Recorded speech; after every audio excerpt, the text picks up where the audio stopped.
네. 임대를 하고 네. 나중에 이제 처분하는 경우도 있잖아요. 그렇죠. 네. 그러면 이제 거주 요건은 과거의 기간, 내가 양도할 때는 이제 거기 그 집에 살고 있는 건 아니고 뭐 그런 경우에도 그러면 내가 과거에 2년 채웠으면 이것도 네. 거주 요건을 충족을 한 거냐라고 또 물어보시는 분들이 많더라고요. 네.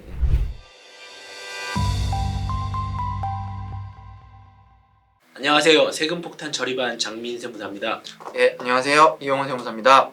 오늘은 양도세 관련된 얘기를 해볼 텐데, 양도세에서 가장 핵심이 되는 부분이 1세대 1주택 비과세 부분이 좀 핵심이 되는 부분이잖아요. 그렇죠. 그게 거의 뭐 뼈대를 이루고 있다고 봐야죠. 뭐 요즘에 특히나 주택 관련돼서 양도소득세가 많은데 예, 1세대 1주택 비과세를 받냐 안 받느냐에 따라서 세금도 많이 달라지고. 그렇죠. 이게 딱 잘못하다가는 뭐 세금 차이가 너무 나기 때문에 네, 이건 좀 명확히 알고 계셔야 되고, 네, 또 이걸 사실 잘 아시는 분들도 계시겠지만 이게 헷갈리는 부분이 너무 많아요. 네. 근데 내년부터 헷갈리는 부분이 더 하나 더 추가가 그렇죠. 됐어요. 그렇죠. 예, 그런 부분까지 해가지고 네. 뭐 정리를 해드리면 네. 좋을 것 같습니다. 내년에 개정되는 세법에서 1세대 1주택 비과세를 적용함에 있어서 좀 이슈되는 부분이 한 가지가 있는데, 내년부터는 1세대 1주택 비과세 요건이 있잖아요. 그렇죠. 거주 요건, 네. 보유 요건. 네, 네. 거주 2년, 보유 2년을 해야지만, 네. 현재 조정 대상 지역에서는 그렇죠. 그 요건을 채워야지만 비과세를 받을 수 있는 건데, 네, 그러면 이 보유 요건, 거주 요건을 따질 때 기간 계산을 어떻게 할 거냐? 그렇죠. 기산을 언제부터 할 거냐? 네, 그렇죠. 근데 거기서 보유 기간에 대해서 개정 사항이 있는 거죠. 내년 1월 1일 양도분부터는 최종 1주택이 된 시점부터 기산을 해서 이제 보유기간을 2년을 채워야지만 1세대 1주택 비과세 요건을 충족시키는 걸로 보고 있잖아요. 그러니까 이게 무슨 말이냐면, 현재는 보유 기간을 따질 때 다른 주택하고 상관없이 네. 그냥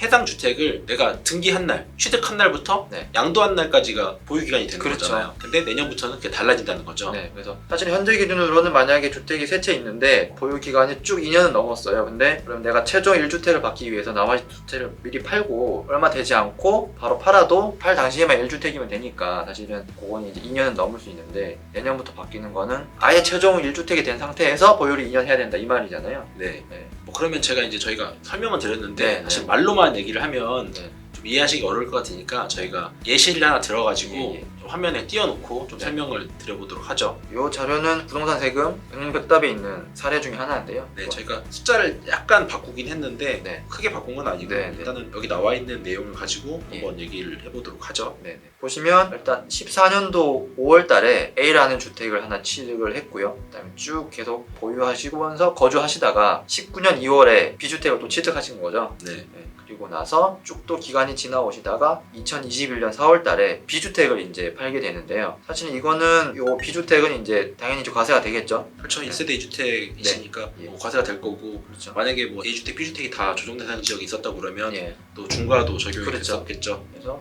2021년 4월에 B주택을 팔아서 일단은 한 채가 됐는데, 나머지 한 채를 2024년 요 사례에서는 1월 달로 되어 있는데요. 저희가 판단하기 쉽게 2024년 5월 달로 약간 수정을 하고, 이때 이제 A주택을 판다고 가정했을 때 좀 사례를 좀 들어보시죠. 예. 만약에 현재 네. 개정되기 전에 세법을 적용한다고 그러면 네. A주택에 대해서 1세대 1주택 비과세를 판단할 때 보유기간에 대해 계산을 할 때는 2014년 5월 달에 그렇죠. 취득을 했으니까 예. 그날부터 처분하는 24년 5월까지 총 10년 동안의 기간이 보유기간으로 그렇죠. 기산이 되겠죠. 그런데 이제 요 사례로 한정을 시키면 내년부터는 비과세가 되는 1세대 1주택 요건을 충족시키기 위해서는 1주택이 된 그 기간부터니까 2021년 4월 달, 그러니까 B주택을 양도한 이후부터 이제 보유기간 2년을 요건을 이제 충족시키냐 마냐를 따지게 되잖아요. 네, 그러면 네. 이 사례에서는 B주택을 21년 4월 달에 처분을 하고 예. A주택을 24년 5월 달에 네, 5월 달에 처분을 하는 거니까 네. 뭐 2년 보유 요건을 그렇죠. 충족한 거죠. 충족을 한 거죠. 예, 충족한 것이고, 자 그렇게 되면 또 장기보유 특별공제를 또 계산해야 되겠잖아요. 일단 저기 거주기간 먼저 말씀을 좀 드리도록 그럴까요? 하죠. 거주기간은 저희가 가정을 14년 5월 달에 취득하는 날부터 네. 계속 거주를 했다고 가정했기 때문에 당연히 예. 거주 요건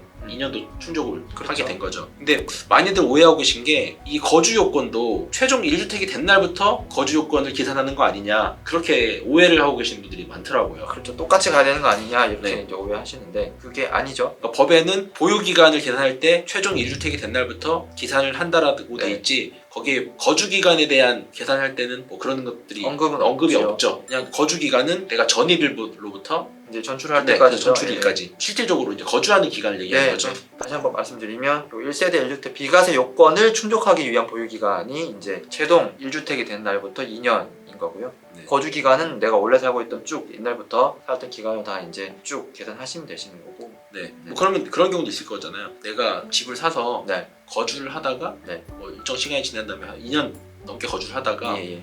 이거를 전세를 줬어요. 네. 임대를 하고 네. 나중에 이제 처분하는 경우도 있잖아요. 그렇죠. 네. 그러면 이제 거주 요건은 과거의 기간, 내가 양도할 때는 이제 거기 그 집에 살고 있는 건 아니고 뭐 그런 경우에도 그러면 내가 과거에 2년 채웠으면 이것도 네. 거주 요건을 충족을 한 거냐라고 또 물어보시는 분들이 많더라고요. 네. 이건 충족이 되는 거잖아요. 그쵸. 네, 당연히 옛날에 2년 거주 기간 채웠으면 네, 비과세 요건에 해당되시니까 네, 혼동하지 않으셨으면 네. 좋겠습니다. 네.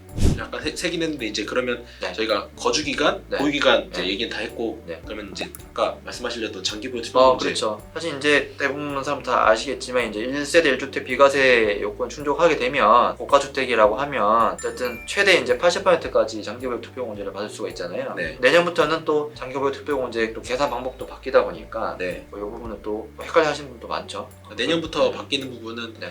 올해까지는 거주요건, 보유요건 따지지 않고 보유기간만 따져서 1년에 8%, 최대 80%의 장기보유 특별공제를 받을 수가 있는데 네. 내년부터는 그거를 4%씩 쪼개서 거주기간 4%, 네. 보유기간 4%를 나눠가지고 그렇죠. 최대 예. 80%를 받을 수 있게 되는 거죠. 예. 근데 여기서 이제 주의하셔야 될 점은 앞서 저희가 말씀드렸던 1세대 1주택 비과세 요건을 충족하기 위한 보유기간 2년이 있잖아요. 그거하고 장기보유 특별공제를 계산할 때 보유기간 또 다르잖아요. 이게. 그렇죠. 그래서 오해하지 마시고 장기보유 특별공제 계산할 때는 원래 가지고 있던 기간하고 원래 살았던 기간을 다 감안하셔가지고 계산하는 거니까 내가 최종 1주택 된 다음에 10년을 더 살아야지만 장기보유 특별공제 80% 받는 거 아니야 라고 혹시 오해하실 수 있으시니까 요즘 좀 유의하셨으면 좋겠습니다. 마지막으로 좀 정리를 해보면 네. 결국에는 1세대 1주택 비과세를 위한 보유기간을 계산할 때만 기간 계산이 좀 약간 복잡해진 거고 네. 나머지는 그냥 기존대로 예, 그냥 그대로 있는 그대로 생각하시면 되실 네. 것 같으세요. 그래서 네. 괜히 이제 하나 요건이 이제 추가돼가지고 괜히 내년부터 막 혼동이 오실 수 있는데 그것만 놓고 보면은 심플하죠 사실. 꼭 좀 유의하셨으면 좋겠습니다.